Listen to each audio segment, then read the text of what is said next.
Ramogi kawuono tarik 16 dwe mar auchiel piny mangima dhialo nyathi Afrika.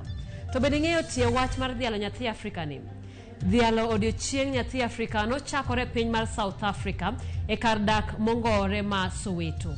Ma ne rapar mar lweny manomuoch e piny Afrika ma milambo e higa mar 1976 mano dwe mar auchiel tarik 16 ka jorotenge e pinyno ne kwedo akweda kata mane nyayo kod jorochere e piny gino manoweyo ka nyithindo mathoth owito ngimagi. Riwruok mar jotend pinje mag Afrika ma kindego niluongo ni Organization of Africa Unity nochako nyasi mar dhialo nyathi ja Afrika mano bagi mokwongo e higa mar 1991. Piny Kenya kawuono noriwore kod pinje mamoko e dhialo odiochieng'ni e nyasi mano bagi e gwenge mopogore opogore e pacho ka. Thor mar wachigani en rito ratich nyithindo sama gitiyo gi yor tudruok mag mbui. Bende e studio ma Kisumu kawuono wantiere kod Shalia Kinyi ma en nyathi manyako mohero alwora kendo keto maino mare e rito alwora. Wabiro twak kode bang' weche manyien mokwongo. Mokwongo mage moko weche ma wamiyo pek. Piny mangima kawuono dhialo nyathi Afrika gi thor mar wach mar rito nyithindo e sama gitiyo gi yore tudruok mag mbui. Kama hawako tayari kupitisha finance bill, wasipoteze wakati na muda wao kukuja bunge, wakae, there is no even option of walking out. Jod bura ma Kenya Kwanza kwero jowetegi mag Azimio kuom wuok e od bura e kinde somo budget. Hii ilikuwa excess ya Mombasa pekee, lakini tunaendelea hatutaambia wananchi mahali tutakuwa next. Riwruog lakteche oloro kuonde thieth 46 e kaunti ma Mombasa kuom koso luwo chike mag thieth.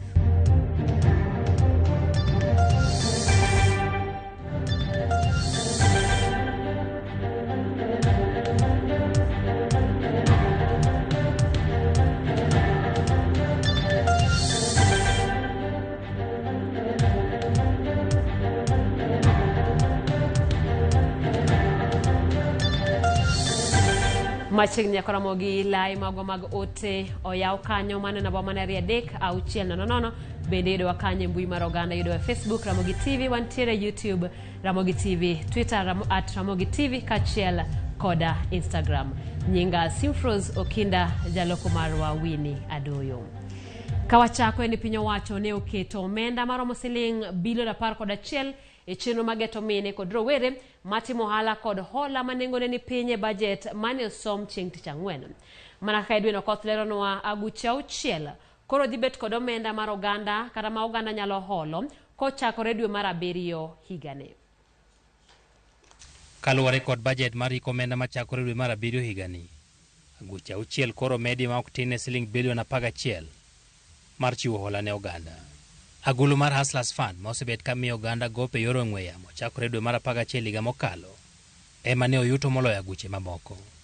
Piny owacho medo siling bilion 10 e Hustlers Fund ma oseolo oganda ma ok tin siling bilion 30.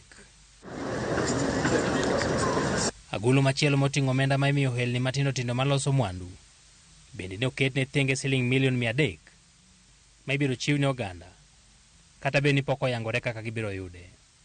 Agulu mar Youth Employment and Enterprise kata Weche Fund machiwo hola ne mine, rowere kod jogo modak kod ng'ol ne omene siling milion 192 ei budget ma higani. Rowere bende ni kod thuolo mar kawo hola ma ginyalo timo go ohala. Agulu machielo mar Youth Enterprise Development Fund mane omedie siling milion 175. Piny owacho bende medo siling milion 182,800 e agulu machiwo hola ne mine kuonde od bura kata Women Enterprise Fund. Jatend migawo mar omenda Njuguna Ndung'u ne owacho ni hola go biro jiwo jotimo ohala e ohelnigi kendo loso thuolo mag tije. This together with other affirmative action funds like the Youth Enterprise Fund, Women Enterprise Fund, Weche Fund and MSME's Credit Guarantee Scheme will increase access to affordable credit to targeted persons and sectors and thereby increase their investment and allow for private sector-led growth. Kata kamano, Hustler Fund ijogo e nyinyo mar 8 ka Women Enterprise Fund manyaka sani osechiwo ma ok tin siling bilion 8 jogo 5 ka gichiwo hola. Mano tiende ni piny owacho oseloso siling bilion 2 gi milion 400 kowuok kuom jogo makawo hola mar Hustlers Fund. Kido ma ok tin ne nyinyo maromo siling milion 800 idhi lose medruok mano ketie bajet ma higani. Jogo makawo Women Enterprise Fund dhi loso ne piny owacho ma ok tin ne siling milion 9 e medruok ma otim sani. Manyayo penjo ni bende nyalo bet ni piny owacho timo hala kod oganda. Lipot ewi moko kuom hola kaka Weche Fund ma osechiwo siling bilion 7.2 ne oganda yango ni 40% kende maduogo. Kamano kelo lal ne piny owacho. Edwin Okoth, Ramogi TV, Nairobi. Paro mopogore opogore pod medo nyiedhore kuom oganda jo Kenya bang' jatend migawo mar omenda Njuguna Ndung'u somo bajet mar iko muoma mar 2023-2024. Ma timore ka duol mochung' ne riwruoge ma ok mag piny owacho koni mwandu jopiny nyaka to koro tigodo e yo makare bang' bajet lieko kwan omenda moketie migepe mopogore. Joja oko miyowa ler mathoth. E kaunti ma Mombasa, twak ewi bajet mane osome odhiambo manyoro ne ochacho ka oganda mathoth koni ok gine ka bajedno ne odeo jogo mayuto gine piny. Gikoni maduong' mane gigombo winjo en neno ni nengo ngima odok piny kaachiel kod okange mowinjore mag kedo gi mibadhi ma gikoni ogurore e pachoka. Tiyudo ka hustlers gadier gimanyo pesa gi yore te. Tendo gi vijende gi yudo kaka gidhi timo betting, jomoko yudo, jomoko be samoro kilal kinyi yudi. Tewacho ni no konjo hustler ka to ka endi momedie pesa. Skul sani ji hinyere. Jopuonje sani gi tabu kabisa nikech yudo ka sani riembo nyithindo. Nyithindo ok nyal dhi skul ni pesa onge skul to kati wuondo wano kawo pesa mang'eny okete line mar education. Kiny to nyathi riembo ni nie ot.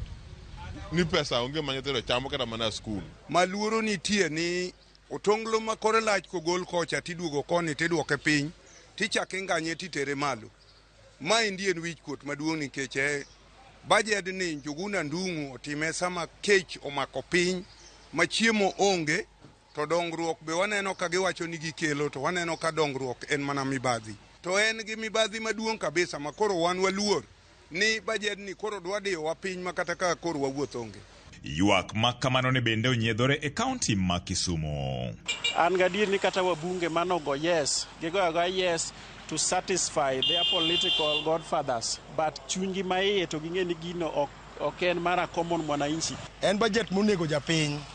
En bajet moyo japiny. Omiyo ang'iso japiny ma Kenya, ng'ata biro yuak, chak twe nungu nigo kanda maber, tuch kamba kadok chien. Koro ka bajet no the way ma entie no kila ng'ato ka ng'ato nikech wang'en wan gi puothe. Odhi odogi puodho mondo pur. President maro onego be ni keto mana migawo matis to wating'o for a given period, ichak idogi medo matis to wating'o for a given period. Gigi ok nyal tim te dichiel. Ti class moko mabeyo ok anyal wacho no rach te. To nitie moko maricho koro an akwekwe ni mondo gidog gibet piny ging'i gino maber. Kono onge gima ang' nwatimo kwang' nwaringe Kenya waka to ang' nwachore kata ote kamano. Komachielo, duol mochung' ne riwruoge ma ok mag piny owacho midendo ni NGO Council to koni piny owacho koro onego chung' motegno mar neno ni omuomgo itiyo godo kaka owinjore. To kata obedo ni bajet misomo liko kwan omuom michan ti godo e higa ka higa, ma gikoni ok osebedo katimore e yor ler kaluwore gi weche mag mibadhi mitayo gi apisas mopogore manie bede mopogore mag piny owacho. Pesa mo oketi mondo ti education obed utilized well. Nikech wasebedo gi cases mayudo ni pesa obedo allocated lakini olal through corruption. Sisi tutakuwa macho. Tumeambia wanachama wetu wote wawe macho kuhakikisha pesa ya umma katika upande wa national na hata counties imefanya kazi vile inatakikana. George Aoko, Ramogi TV. Erokamano George kuom lipodno ka wadhi nyime ni jalup jatend piny Rigathi Gachagua odhi nyime kod gode bende chenro mar piny owacho mar Kenya Kwanza mar gero udi manyasani e kuonde dak mongowore kod bombe duto ma pacho kae. Ka oloso e boma ma Naivasha e kinde nyasi mar twak ewi bombe, Gachagua lero ni mano en chenro mar ting'o malo jogo modak e kuonde ma joma yuto gi tin odake kendo seyo gai mar Azimio Raila Odinga kuom kwedo chenro no. Gachagua thiano ni Raila onge kod ratiro mar pingo chenro mar gero udi mabeyo e kuonde dak ma ji yuto gi nie piny. Ka wacho ni Raila ne ok ochako chenro moro amora mar miyo jodak ma Kibra ute mabeyo e kinde mane otelo negi kuom higni 20. Ne omedo wacho ni chenro ma kamano dhi chuogo tije mathoth ne rowere gwenge ma ibiro gergie. Economically, through jobs created in the material and service supply chains. Ultimately, this will reduce poverty, especially among the unemployed youth. He saw the squalor, the shame of people using flying toilets, people living in abject poverty, total indignity. And we have a program now to dignify those people, give them some affordable housing because they deserve dignity because it's in our constitution. And a fellow they elected for 20 years, believing in him, he is shouting at the rooftop that this program should not happen. Just how unfair can you be? Jakom duon bura mar ODM John Badi oseyo komiti machano twak mag od bura kuom koso luwo chike madwarore e kinde mane gichwalo paro mar omenda mar higa 2023 e od bura. Ka oloso kod jofwamb weche liare mar od bura, Badi okwayo riwruok mar Azimio mondo tim lokruok mar jokanyo mage komiti matayo twak mag od bura. Kalore kode onge mar jod bura mani kod lony mar arieya e wi chenro mag od bura emane omiyo komiti no dhi nyime kod pedho paro mar omenda mar chik mar higa 2023 ataro kod chik. Who are experienced in that committee. I'm not indicting those members who are there, but sometimes also from experience you get to understand procedures of the House much better. But I don't know exactly whether they raised this concern in the House Business Committee and how come this matter was let to go. If I was present here on Wednesday, I would personally have refused that we don't participate in voting because that was not a finance bill. What we were voting for, I still am looking for a word for it. Jatend duond bura mar Wiper Party Kalonzo Musyoka oseoten Kenya Kwanza kuom dhi nyime gi turo jopiny gi ting' mapek mar budget mar romo $3.6 mane opuodhi nyoro e nyim od bura, kowacho ni singo mane ochiw ne jogo ombulu okethore. Kane oloso skund sekondar ma Mahanda Kini mantiere Taita Taveta, Kalonzo ne loso nyasi mar chiwo mich oseoten piny owacho mar Ruto kuom ng'ado osuru mang'eny mag jopiny e kinde mangima pek. Omera ni kaka jo Azimio gibiro medo kwedo sirikand Ruto kuom nengo ngima moidho. Wapi makofi mazuri, makofi mazuri, makofi mazuri. Now welcome to Zawadie. Sasa eti yule hata ile shilingi yako 300 unaenda kupata pale Twiga. Bei ya umeme imepanda, bei ya mafuta itapanda, bei ya chakula itapanda, kila kitu kinaenda kupanda. Wakati tumekuwa tukizungumza katika kamati zile za bunge, tumekuwa tukisikiza wananchi vile wanavyosema. Vilio vya wananchi ni kwamba gharama ya maisha imeenda juu. Jana waziri akakuja bunge kusoma bajeti. Bajeti ile ni kubwa mno, ambayo tunajua kwa nini tuongeze pesa kwa maofisi. Ofisi ya rais, ofisi ya naibu wake, ofisi ya prime minister, tunaongeza pesa na wananchi wanalalamika. Kenya Kwanza wanataka kumaliza nchi kwa ushuru. Tunakataa mambo haya. Na tunakataa kwa roho safi ili tujali maslahi ya Wakenya ambao wamedhulumika kikamilifu na hali duni ya maisha. Sasa itakuwaje wakipitisha kwa nguvu vile ambavyo wamefanya mambo haya ya ushuru, wapitishe hata bei ya mafuta izidi kwenda juu? Od bura mar Senate ochugo komiti moyiedhi madhi winjo bura mar thicho oko jalup gavana ma Siaya William Oduol. Komitino mar ji 11 dhi nono weche 5 ma imienogo William Oduol kendo pedho ripot margi e bwo ndalo 10 mabiro. Ma biro kaluwore gi okang' mane od bura ma Siaya okawo tarik 7 dwe mar 6 higani kiseyo Oduol kuom tiyo marach gi apisi mare wacho weche mag miriambo e wi tend kaunti no e kind weche mamoko. Chris Owino leronwa matut. Jumbe ariyo bang' jo od bura mag kaunti ma Siaya goyo ombulu mar golo e apis jalup gavana mar kaunti no William Oduol, od bura mar Senate uchugo komiti moyiedhi mar winjo burano. Mabiro bang' spika mar kaunti ma Siaya ndiko ne spika mar od bura mar Senate tarik 10 dwe mar 6 higani e wi okang' mane jood bura mar kauntino ne okawo mar thicho oko William Oduol. Jood bura 42 mag kauntino ne opwodho ripot mar komiti moyiedhi mane otelne kod Francis Otiato mane nono weche mane itudogo William Oduol. Komiti mar Francis Otiato ne oyudo William Oduol kod ketho mar tiyo marach kod apisi mare, koso bidhruok e apisi, miyo jopiny weche mag miriambo e wi tend kauntino, kaachiel gi temo soyo lwete e chenro mag pogo orak e kauntino. Kaluwore gi mano, od bura mar Senate ochuogo komiti moyiedhi mar ji 11 madhi nono adiera e wi weche ma itudogo William Oduol kendo pedho ripot margi e nyim od bura mar Senate e bwo ndalo 10 mabiro. Komitino bende biro miyo William Oduol thuolo mar golo chung' mare e wi seyo makamago motelo ne ndiko ripot margi. Moko kuom jokanyo mag komitino gin Seneta ma Makueni Daniel Manzo, Seneta ma Nyamira Okong'o Omogeni, Richard Onyonka Makisi, Abbas Mohamed Mawajia kod Senetas mogwel Catherine Muma, Betty Montet e kind Senetas mamoko. Poni komitino moyiedhi mar od bura mar Senate oneno ni weche mimienogo William Oduol onge tiendgi koda tachgi, bura mar thicho William Oduol biro rumo gi kanyo. Kata kamano, poni komitino oyudo adiera e wi seyo makamago, gibiro chwalo ripot margi e nyim od bura mar Senate. Bang' golo pachgi e wi ripot makamano, Senetas biro goyo ombulu mar thicho oko William Oduol kata wito oko bura mar thiche oko. Oduol biro wuok e apisi poni thoth Senetas ogoyo ombulu mar thiche oko, kata dhi nyime kod bedo e apisi poni thoth Senetas owito oko bura mar gole e apisi. William Oduol bende nigi ratiro mar dhi e doho mar chwalo ng'ur mare poni od bura mar Senate osiro bura mar gole e apisi. Chris Owino, Ramogi TV, Nairobi. Nyithindo mag Afrika pod kalo e midhiero mathoth ma oting'o mako iye ma ohiu, lwenje mag kit chwech, gamo kute mag ayaki, chan, nyange mag nyithindo manyiri kod mamoko. Maene oyangore kinde nyasi maringo odiochieng' mar nyithindo e pinje mag Afrika ma idendo kaka The Day of the African Child mane obagi gwenge mopogore e pacho ka. Jo Juma nigi lipodno.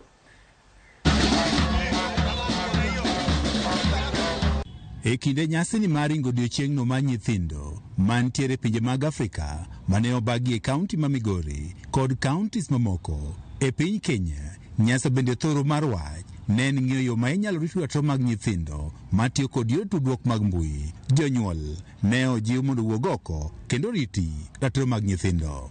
To jok ma odagi nyithindo gi wayudo ni moko kuom gi pod okawo okang' mar go report ne migawo mopogore opogore mag sirikal mondo okaw okang' mowinjore. Gikawo cases giloso gima luongo ni kangaroo court. Nikech nyithindo ma Afrika kaendi ok ane okaw tinggi motegno. Kan kwa jonyuol, nikech nitiere jonyuol kod janyuol. Akwani mondo ji obed jonyuol ok janyuol. Jogo mag ratiro mag nyithindo ne oywak ni nyithindo mathoth iro chatro margi ka okalo e yor tudruok mag mbui. We see things like child pornography are on the rise. Currently, the technology is not the way it was previously. Kids have access to phones. We have people who lure children using these phones. Aneno ka sim maneno ka chenda inya gi nyithindo. Koro sim ni wan jonyuol onego wane ni kata wamiyo nyithindo sim, yes, sim to ber. Kendo nyathi nyalo tiyo gi sim mondo mi osom. To kwan so sure ni nyathini samwa miye sim be osomo koso tiyo gi sim ni e ng'iyo gik moko ma ok nyalo konye ngimana. Wan gi weche go mag opamo kata prostitution ma nyithindwa nene weche mag mbui. Kaka idara mar nyithinde Migori County wasekawo thuolo mar keto gimiluongo ni Children Assembly. Children Assembly en ochalo od bura mar nyithindo. Kendo od bura mar nyithindo biro giromo giwacho pachgi kama wasepuonjo nyithindo e yore go mag weche mag mbui. Moko kuom midhieche ma nyithindo bende pod kalie gin ma oting'o mako iye mohiu kendo ma omondo nyange kaachiel kod gamo kutego mag ayaki. Number 1 being FGM, number 2 is child labor, and number 3 we also children don't go to school most of the time. We have the cases of defilement. We have teenage pregnancy. Recently we were in a technical group working group meeting where we had a case of 236 cases of teenage pregnancy in one sub-county. Nyithindo mathoth bende indiko tije e kuonde machalo kaka mago ma ikunyo mwandu ma ebolo ma oting'o mula. Rocho ratich nyithindo pod ni malo. E gwenge mag Masara wanyalo wacho ni wan gi weche mag gold kata mula. Nyathi yudo ka seche moko ng'ato dhi otiyo kode gi dhok mamit, omiye incentive moro, omiye pesa moro $500, nyathi ok bitamore. Kasto jogi end up norocho ratich nyithindogi. Nyithindo mang'eny sani nyithindo chandre oko ka. You don't need, there's a lot of divorce. Jiwe mon were gi chuo. Koro nyithindo bedo maonge kata parents. E kaunti ma Migori bedo yangore ni kwan familia ma sani nyithindo ema rito bang' ka jonyuol owito ngimagi bende osedhi malo. Gino bende koro sime moko nyithindogi donjo e timbego machal kaka mano mar uso dendgi mondo giyud pesa magitayogo familiago. E higa mapotin, mae mosemiyo weche mag ayaki oidho e gwenge mag Suna West. Kendo wasetemo kaka migawo mar nyithindo, wakawo kendo chenro mar puonjo nyithindo e skunde maggi, wan gi Child Rights Club. Kata bed nyithindo pod kale midhiero mathoth, migepe makedo kod ratiro mag nyithindo wach ni geno nitiere mar duoko piny kata tieko midhierogo marocho ratirogo mag nyithindo e kaunti ma Migori kaachiel kod piny Kenya mangima. George Juma, Ramogi TV, Migori.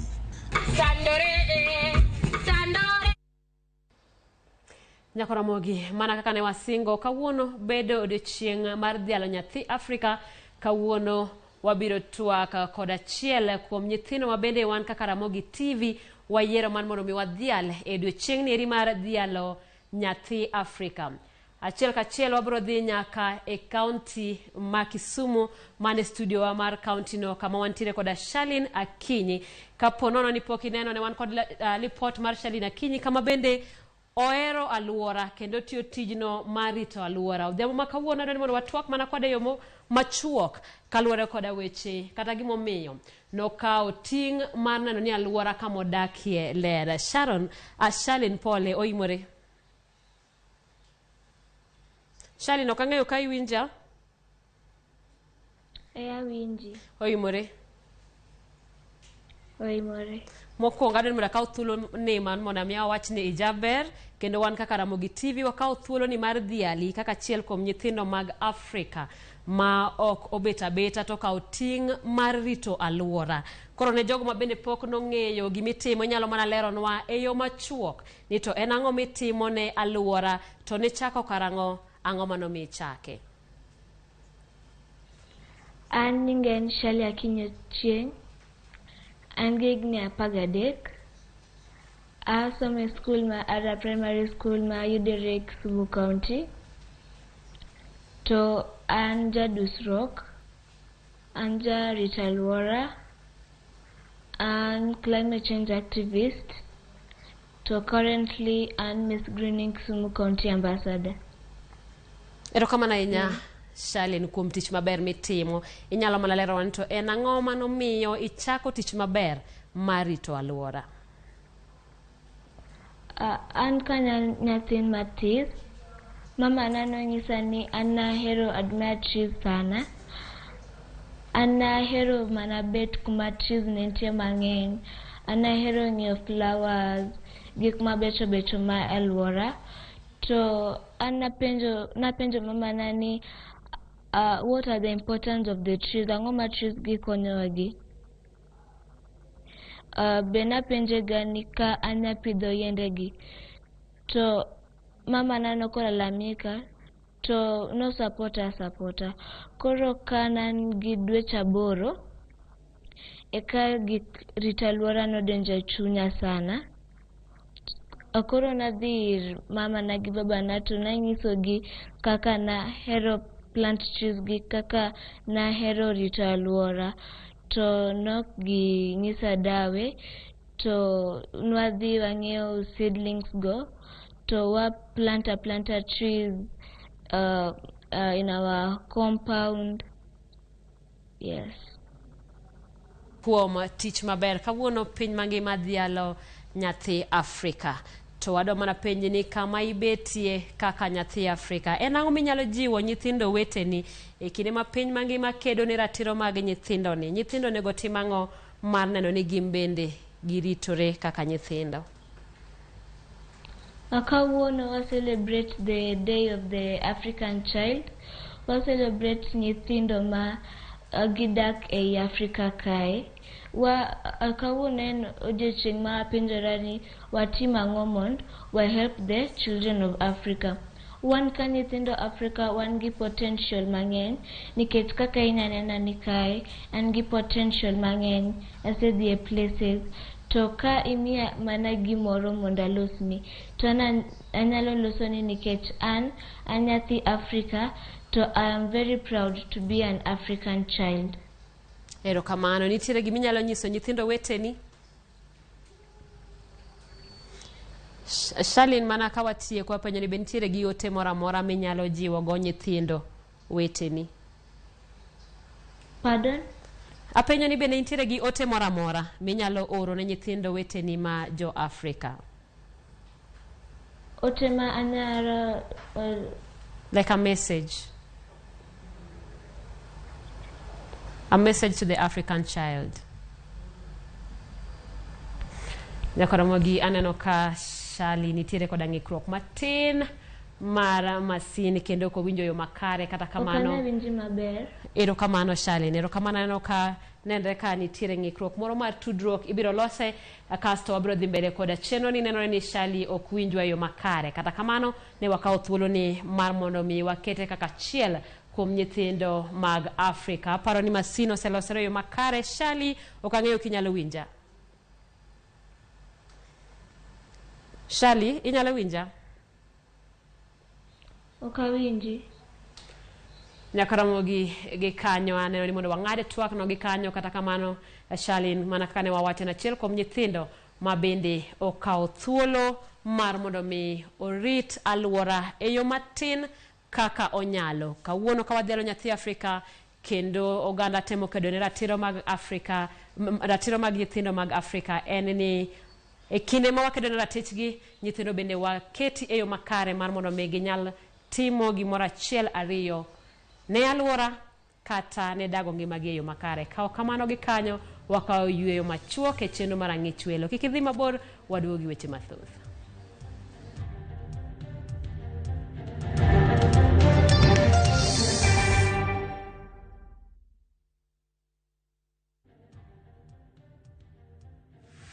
Is bad breath getting in your way?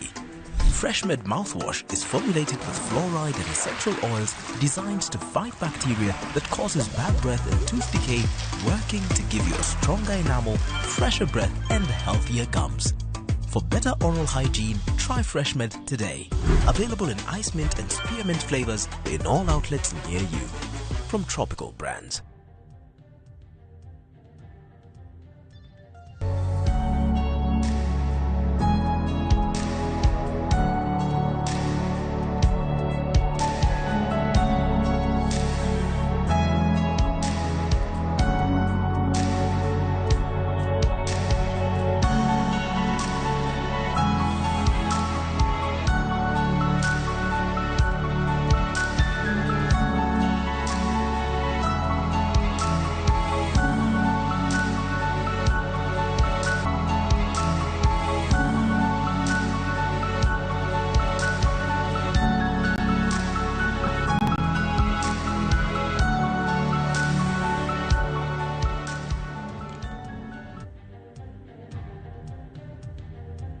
Jijenge na shilingi 1500 guaranteed kila wiki kwa kucheza Kaende Jackpot. Shiriki kwa kutumia 50 bob pekee, cheza na Autopic kwa kutuma neno KJP kwa 29063. Not for persons under the age of 18. BCLB number 416.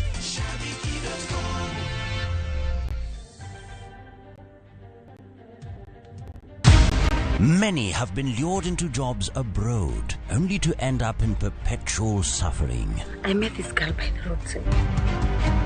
I wish you saw how this girl is desperate. Nimepata mteja mpya for my bureau. Meet Eunice, a naive village girl who is given an opportunity to go and work abroad by Madam K.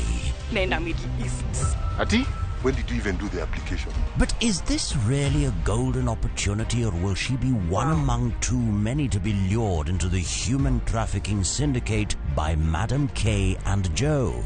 The parents are caught in the middle. Will they listen to John's side of the story even as he is caught trying to save his girlfriend? We have to leave this place. So, Enjoy this unfolding story of Madam K only on viewsasa.com. Sasa unaweza jishikia sashe fresh ya Blue Band Original gramu 15 ni 10 bob tu, halafu ya gramu 30 ni 20 bob pekee. Blue Band, jishikie size poa kwa bei fiti.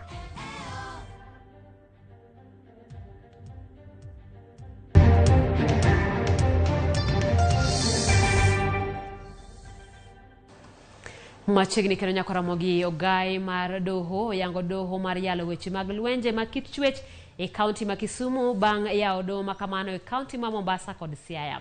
E kindego bende ne oyango yo manyasani mar chwalo chenro mag doho e Thurka. James Okoth nigi mathoth. Oganda mirocho ratichgi kokalo e lwenje mag kit chwech osebedo gi pek mar yudo ratichgi kalore gi chenro mar doho e kinde mokalo e pachoka.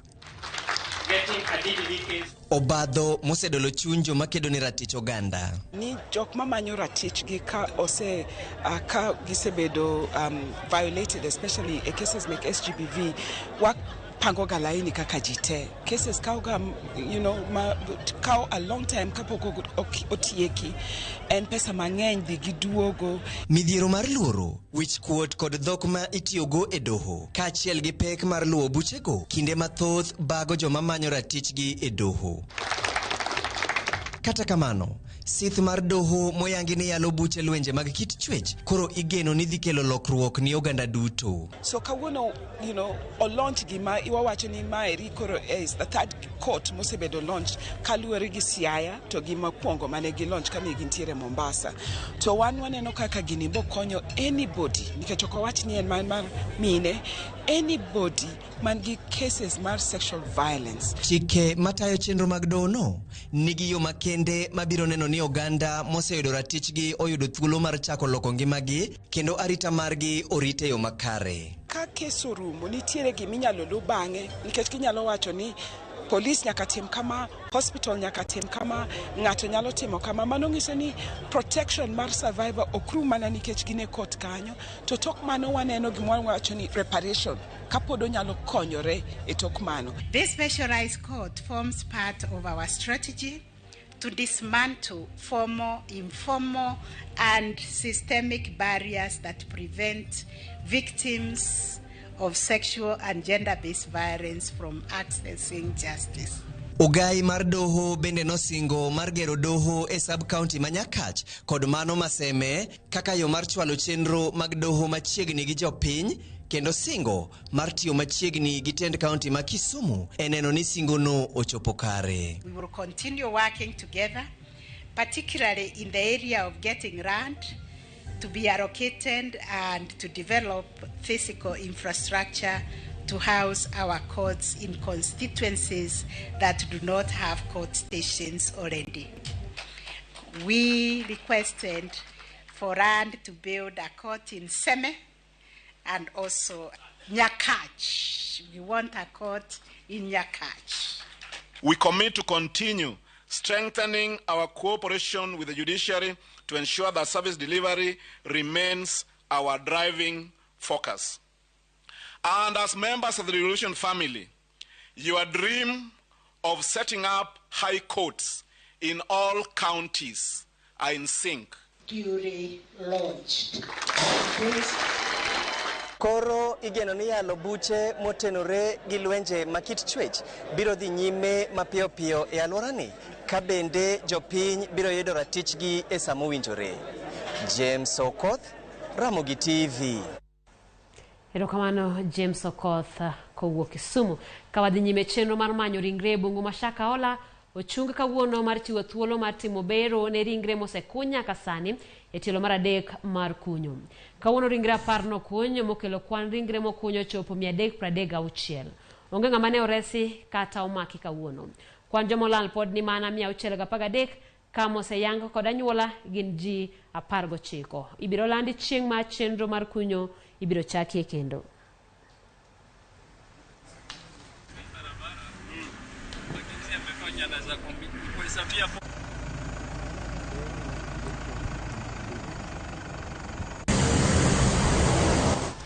Riwruok mar jochiw thieth kaachiel kod lakteche mag lak MPDC oloro kuonde thieth 46 e kaunti ma Mombasa bang' yangore ni gichopo e moko kuom chike matayo ute chiwo thieth. Ma en bang' duolno kaachiel gi apisas mag kaunti ma Mombasa to kod obila timo apedha e kuonde thieth 263 kama ne gimake achije 3 ma bende chiwo thieth to onge kod obok moyiedhi. Apedhano mane otim e thuolo mar ndalo 5 ne geto neno ni jogo duto machiwo thieth gin mago mani kod lony kendo ute thieth magitiye gin mago mopuodhi kod piny owacho. Chenro mageto timore e counties duto mapachoka. Hatutaambia wananchi mahali tutakuwa next ama wale wana practice tutakuwa next. Tutakuwa tukitembea, tukiukuta hujakuwa tayari, tunachukua hatua za kisheria. We will ensure that those facilities that have been asked to close or have been closed down will remain so that they can continue not offering service till they either meet the standards or they comply with the requirements that are required. We are also grateful to KMPDC for taking this bold step to ensure that we are in Mombasa County, all our facilities, whether being public or private, are offering quality service, and the staff that are employed within the facilities are licensed and registered to offer the service that is provided to our citizens of Mombasa. Piny owacho mamalo kokalo migawo ma ochung'ne dongruok mag kembe ochiwo koth pamba manyasani mong'ere kaka BT Cotton Seed manengo gi romo milion 3 ne grube mag jopur pamba 71 e kaunti ma Homa Bay. Piny owacho mamalo komakore gi sirikand kaunti ma Homa Bay omakore kanyakla mar temo chiero kendo pur mar pamba ma osebedo ka thembo kaluwore gi onge mar chiro kod kembe ma jopur nyalo tere pamba magigole puothegi. Jagoro mongirore migawo ma ochung'ne dongruok mar kembe Laktar Juma Mukhwana kod gavana ma kaunti no Gladys Wanga ne otelo e nyasi mar pogo kothe mag pambago mane omi jopur nono maonge chudo. Mukhwana koni piny owacho oseketo kenge makare mana ne gi chiero kendo pur mar pamba. Hao makofi.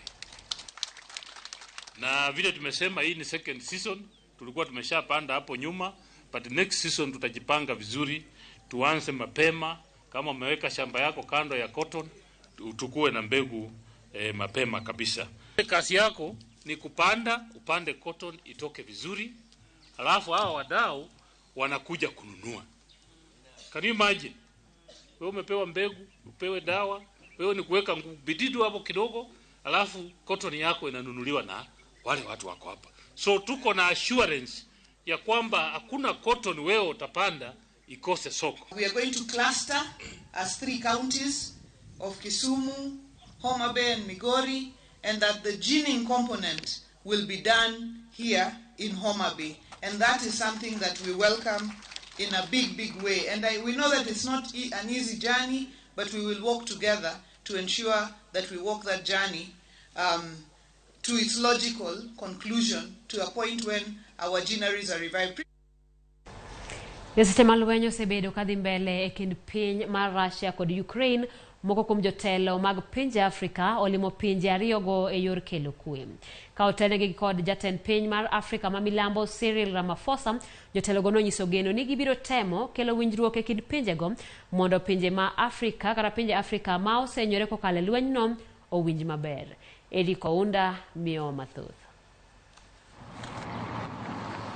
Moko kuom jotelo mane ochopo e pinjego kowuok Afrika gin jatend piny ma Afrika ma milambo Cyril Ramaphosa, ma Senegal Macky Sall, ma Zambia Hakainde Hichilema kod ma Comoros kod Egypt. Igeno ni gidhi romo gi jatend piny ma Ukraine Vladimir Zelensky kawuono, bang'e gibiro loso kod mano ma Russia Vladimir Putin e St. Petersburg ngeso tarik 17 ma en kiny. Pinje Afrika osebedo ka golo mwandu machalo kaka mbolea kowuok Russia masani lweny dhi mbele.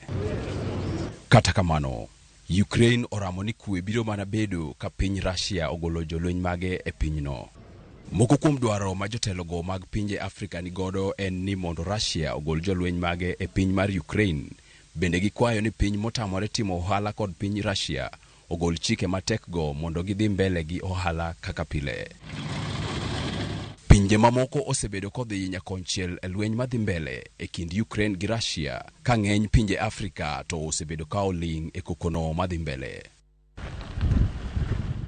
Eric Ounda, Ramogi TV.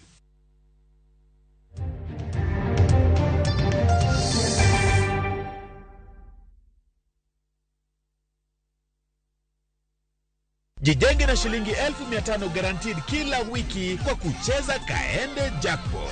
Shiriki kwa kutumia 50 bob pekee, cheza na Autopic kwa kutuma neno KJP kwa 29063. Not for persons under the age of 18. BCLB number 416.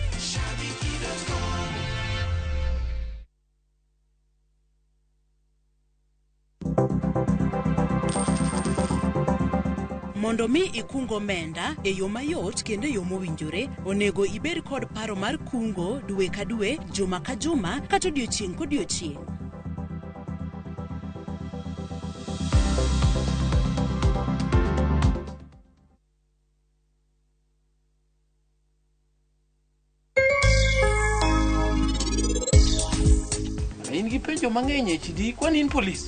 If you want peace, be prepared to say the truth.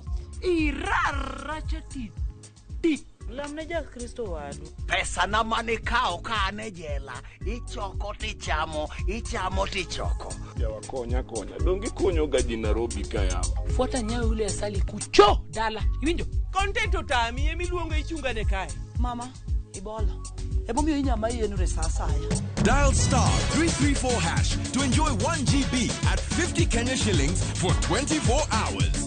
Bundle exclusively available on Airtel Money. Okay, nimeshaseti hiyo 1 GB. Sana data yako kakuku tu.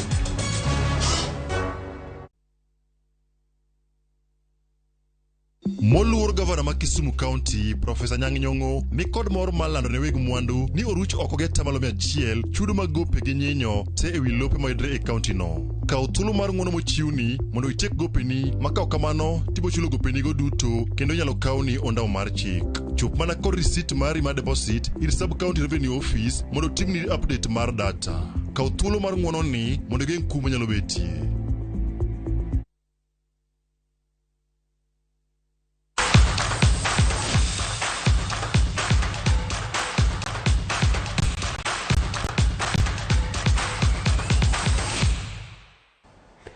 Machiegni Ramogi emesa mar weche tuke ni piem mokwongo mag tuke mikadhong' monywando jotugo ma wuok e kaunti 7 manie yimbo mar